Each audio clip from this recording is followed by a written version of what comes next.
রাখবি, looking glass follow রাখবি। ডাইনে ল মানুষ আছে দেওয়াস তুই।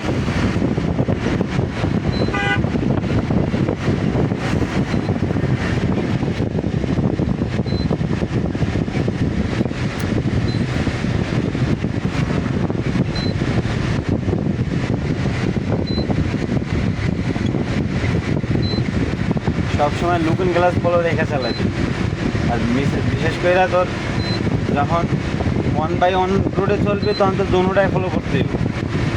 আর এই সিঙ্গেল রোডে চললে মনে করে একদম বেশি সতর্ক থাকতে হবে যে বাম সাইডটা কোনো গাড়ি ঢুকেনি। অনেক সময় দেখবি তোর সামনে একটা রিক্সা কিংবা সিএনজি, তুই এটা ওভারটেক করতেছে, এর ভিতরে বাস একটা ঢুকাইতেছে কিংবা যে কোনো গাড়ি একটা ঢুকাইতেছে ডাইন সাইডটা, হয় তুই পার করতে পারলে পার হইবি, নাহলে আস্তে স্লো করে লাগবি গাড়ি,